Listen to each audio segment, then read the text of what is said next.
some countries, sport is like the national pastime. That's In true. the Philippines, some might say that pageantry is the pastime. That's true. You know what? In the Philippines, we have pageants all over the places. Yes, we have pageants in the barangay, in school, national, local. That's why we really love Miss Universe. It's like it's giving pride and putting the Philippines back on the pedestal. That's why there's an added pressure as a candidate coming from a pageant-loving country. But it's a good pressure. I always look up to our former Miss Universe Philippines. They really did well in the competition. And now this is my time to show who I am, to offer what Rabiya can show to the rest of the universe. So I'm very happy, and at the same time, I'm excited to make all my kababayans proud, and hopefully I do. When I was a young girl, I used to watch Miss Universe on the television, and I thought, it's so far, it's so big, I can never get there. But to actually be here right now, knowing that in just a couple of days I'll be on that stage, whew, I'm just so incredibly happy, and to be representing for my home country, Thailand. I'm in awe, I'm in shock, and it's the best feeling in the world. I'm so blessed to be here. And I cannot wait to be on that stage and really perform and make my country proud. Why do you think it is that the Philippines love pageants? They have appreciation for beauty. We do love pageant because we used to think that we wanted to be included in the world, I have to be honest, in the Philippines, my skin color used to be not the standard of beauty. I was obsessed whitening my skin because these are the kinds of beauty queen we see on the mainstream. But things were different now. That's why I'm very proud to be a morena. In the Philippines, we call it morena. It's brown skin girl. And to be able to represent, my color, my identity as a true Filipina. Well, first of all, congratulations. How does it feel to be here? Thank you. It feels amazing. I cannot believe that I'm here. With the COVID situation, I'm so glad that we're all here and that there's so many girls that are able to be a part of this competition. And what it makes me realize is that the world isn't that big. When you see all the girls in the auditorium together from different countries, and everyone is so nice and so lovely, they're so warm, and I can't wait to get to know everyone. And also it's so unique to see that everyone was born into such different cultures, different languages, but we're all here together to tell our stories. Tell me about your journey to being crowned Miss Philippines. In a world that, in a country I should say, that loves pageants, that must have been a very intense process. Tell me about your journey to being Miss Philippines. Well, my journey was crazy. You know what? I started to be a dark horse. Nobody noticed me. Nobody knows I was in the competition up until the preliminary and the coronation night. And when I won, I received different comments. Of course, there were people who didn't expect me to do well, who think that I cheated. That's why I need to redeem myself in Miss Universe. I really need to do well in this competition. And the thing is, I love pressure. I love criticism. I get better every day with that. You tell me I cannot do that, I turn to you and I'm gonna say that no, I can do it for myself. Good for you. And tell me about your journey, your road to getting I know you obviously was Thailand, but the physical journey to get here, did you just hop on a plane and get here, and was that easy or no? Oh my goodness. Well, Thailand is very far away. That's one thing. And I really had to, it wasn't a struggle to get the visa, but it was a long process. And when I got the visa, I was very excited. But the journey here, the physical journey, if you can believe it, it was more than 30 hours all the way from Thailand, yes. So I had to make a stop at Istanbul, and the layover was 8 hours there.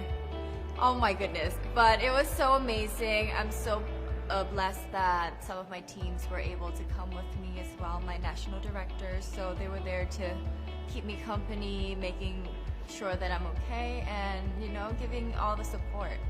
So how does it feel then to be on the global stage? How do you feel to be here in this moment, right now? It's crazy, but I'm overwhelmed with the support, not just from the Filipino community, but also from Thailand, Latin countries who do appreciate me as a candidate, as a person. It motivates me that I am beautiful, I can offer so much in this world, and when somebody believes in you, it gives you that extra energy to really do well and perform well. And in a world of COVID where you can't have family and friends, you know, come with your potential, Yes. how important is that support here on the ground? How important is it to know that, you know, people at home are behind you? Oh my, it's absolutely everything. Knowing that you've got that support, it is the motivation that keeps me going every day. Every time I see a message online and they're saying that they're supporting Thailand, and you know, it's so nice to see the nation coming together to support their candidate, to support their representative, and it's just how a country thrives. Because we cannot thrive alone, we have to move forward together. You know, yeah. So, do you have a sense with the girls, all of the girls competing, you're competing, but is there a sense of camaraderie with all of the girls? Is there like a real spirit to, you know, sort of motivate each other to do better? You know what? I have a different idea about Miss Universe. I thought it's gonna be very competitive, in a healthy way, well, of course. But now I can see every girl helping each other. From fixing those hairs, from trying to zip up those outfits. It speaks of the closeness and the kind of camaraderie that we want to have. The goal of Miss Universe is not just to crown one girl, but also to build a genuine and long-lasting friendships among us. I believe, though, that there are some super fans that did make it here. Can you tell me about those super fans that are just out there? Oh, they are so amazing. Every time I come down, they would be screaming, Thailand, Thailand, Thailand. We came down here at 7:30 in the morning and they're already there. I think they're camping out there. But they've been so supportive and I actually know quite a few of them. Some of them are big YouTubers in Thailand and flew all the way here just for the competition. But you know, pageantry is so big in my home country and it's almost like a national sport. So the whole country gets behind it, they're very supportive, you know, and they're just right behind you. And I just want to say thank you to them for being here. I know that not a lot of people were able to be here, but I want to say thank you because every time I walk down and I hear Thailand, it makes me smile. It puts a smile on my face and it makes me want to make my day better. I want to go better and I want to go in with 100% to do whatever it takes. Wonderful. Would you say within the Miss Universe world, the contestants, is there a sisterhood? Are you sisters? There is sisterhood. I can say I was able to talk to different representatives from different backgrounds, different cultures. And despite our differences, there's so much to be highlighted in what binds us together.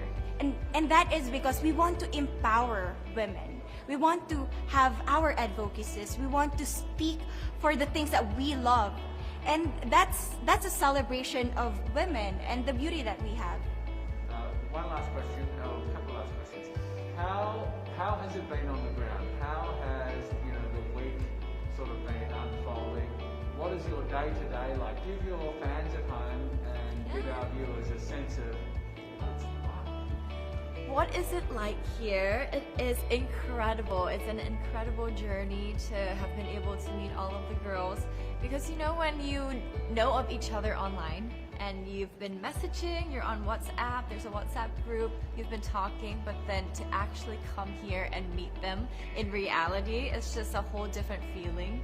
And it's just so nice to get to know them better and to know their stories because each of them are so inspiring and they're so empowering and they have different stories that make them the woman that they are today. And I think it's just unique to get to know them. So coming out of this week, obviously you would love to be crowned Miss Universe. Of course. And that would be wonderful, of course, for any of you. But what else will you take out of this week? What do you think you'll feel at the end of this week, regardless of the result? How will you be a different person? It's the growth and the development that I was able to have during preparing for this training. I will be honest, there was a moment that I lost my identity because I was put under pressure. I was in that position in which I feel like I'm not good enough. I'm not a good representative of my country, but I was able to bounce back stronger. And if I was able to do that for Miss Universe, I will be able to do that in life. That is my greatest takeaway from Miss Universe. Okay, so the Philippines have a huge amount of fans. Yes. I want you to give us a little bit of a message to the fans here and at home. But send a message. What would you say to all the fans in the Philippines? To all my fans from the Philippines and from all over the world, maraming salamat po. Thank you so much for loving me and for believing in me. It means a lot to somebody who is so naive in this industry, who has no idea how to become a beauty queen on the first day of my journey. But because of your love and support, I was able to be the woman that I am today. And regardless of the result, I may or I may not win the crown, but one thing is for sure, I'm gonna make you all proud.